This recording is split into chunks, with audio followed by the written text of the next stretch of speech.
Though the MCU is known for their action sequences, costumes, and iconic heroes, each of their films has a heartfelt message. Whether it's a coming-of-age story like Spider-Man: Homecoming or a redemption arc like in Doctor Strange, the hero's challenges make them rethink their perspective. In Black Panther, T'Challa's forced to rethink the Wakandan tradition of isolationism as his cousin Killmonger challenges him for the throne. Though taking place in a fictitious country, the film gives a realistic portrayal of the Black experience in America and in Africa. Racism is a sensitive topic to approach. Black Panther managed to not only talk about it, but use the consequences of racism to shape its storyline, characters, and even its comedy. Here are the 4 ways Black Panther elegantly addresses racism. Number 1. Breaking stereotypes. Most of the Western world has a false perception of African civilization. Savages. Hollywood films have shaped the audience's beliefs to associate Africa with poverty. Americans. But in reality, it is a continent made of individual countries with rich cultures. That Wakanda can hide its advanced civilization for so long shows how this false notion of Africa is accepted as universal truth. Vibranium, yeah, strongest metal on Earth. It's not just a metal. They sew it into their clothes. It powers their city, their tech, their weapons. Agent Everett Ross never considers Claw as telling the truth. Wakanda is a third world country, and you stole all their vibranium. It isn't until Ross is in Wakanda that he believes in its wealth. Though Wakanda is a fictional country, it celebrates African culture by drawing inspiration from real-life customs. The costumes are heavily influenced by several African tribes. During the casino fight, Nakia and Okoye are the only 2 wearing the colors green and red. With T'Challa's black suit, the 3 make the Pan-African flag. The Dora Milaje's ring necklaces are similar to the neckwear of the Ndibli. Once an Ndibli woman is married, she wears the customary jewelry to symbolize her faithfulness to her husband, similar to Dora Milaje's loyalty to the Wakandan throne. For Wakanda. Without question. The Dora Milaje are similar to the 17th century Dahomey Amazons. The all-female military regiment served the kingdom of Dahomey in present-day Republic of Benin and were known for their ferocity. Number 2. Characters. The film continues to break character stereotypes, especially T'Challa's younger sister, Cherie. Wait a minute. The nanites absorb the kinetic energy and hold it in place for redistribution. In a world where Tony Stark exists, Cherie is debatably the smartest person on Earth. During a tour of her lab, she gives the audience a peek of some of her inventions. That's what I call them.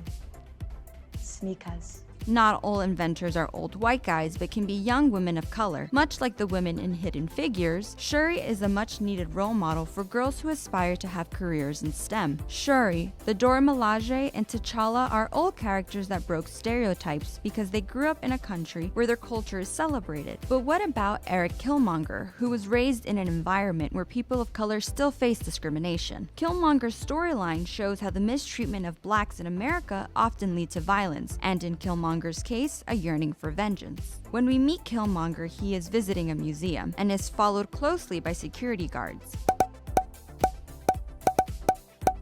In his first scene, Killmonger becomes relatable. Racism is a challenge to depict, because not all minorities face the same kind of discrimination, but being followed, watched, and misjudged is something all people of color can relate to. You got all this security in here watching me ever since I walked in, but you ain't checking for what you put in your body.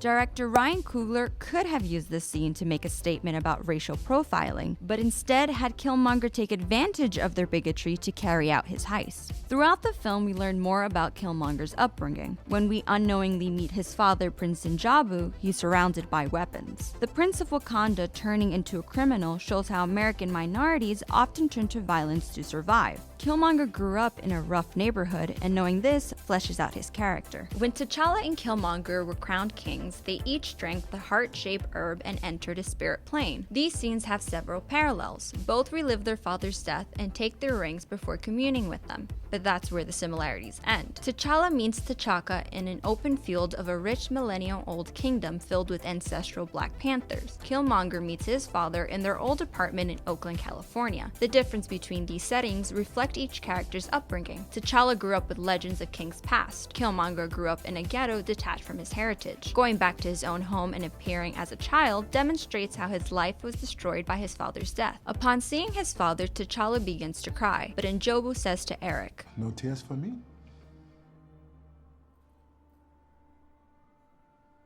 Everybody dies. It's just life around here. growing up in different countries has caused T'Challa and Killmonger to have different views on death. For T'Challa, his father's death is a devastating moment that motivates him to create a better future. Eric, after killing so many people, gives himself the name Killmonger, no longer fearing death but becoming death. He uses his father's murder to fuel his global revenge. He plans to arm minorities to fight repressive institutions. We're gonna send vibranium weapons out to our war dogs.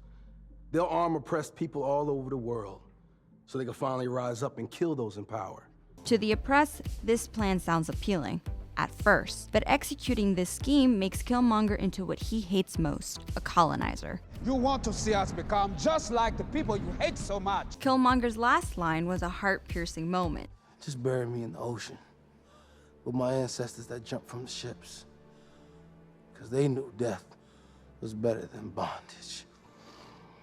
Because though he was the villain, you understand the truth behind his words. His death was a symbol of freedom. In one sentence, Killmonger proved how a modern-day African-American man can still relate to his enslaved ancestors. And though his plan failed, his mission was completed when T'Challa finally ended Wakanda's isolation. I bought this building. This will be the first Wakanda International Outreach Center. Number 3, reality check. As a member of the War Dogs, we first meet Nakia in an undercover mission in Nigeria, where she and other women are held prisoners. T'Challa and Okoye rescue them from slavery and likely forced prostitution. Nakia's mission has parallels to the real-life kidnapping of 267 Nigerian schoolgirls by Boko Haram in 2014. The Islamic extremist group, believing that Western education is a sin and girls are only meant for marriages, Boko Haram threatened to sell the girls. Though most girls safely returned home, some are still being held captive. And the group continues to abduct schoolgirls, with the latest massive kidnapping occurring in February of 2018. The same week, Black Panther was released in theaters. I can't be happy here knowing that there's people out there who have nothing. After witnessing human trafficking, Nakia advocates for using Wakanda's resources to protect those who can't fend for themselves. You get to decide what kind of king you are going to be. While the film celebrates African culture, it is not blind to the continent's hardships. Coogler managed to include real-life issues that are not usually addressed in big-budget popcorn features. Number 4, jokes. Black Panther uses humor to shame the ancestors of white colonizers. Don't scare me like that, colonizer. Great, another broken white boy for us to fix. Another scene stealer was M'Baku. You cannot talk. One more word, and I will feed you to my children. I'm kidding, we are vegetarians. Between the jokes, costumes, and shocking twists, it's hard not to be overcome by Black Panther. But there is an underlying commentary on racism that's hard to ignore. By shedding a new light on African culture, Black Panther has had a worldwide impact. From Screen Crush, I'm Daisy Cohen-Perez.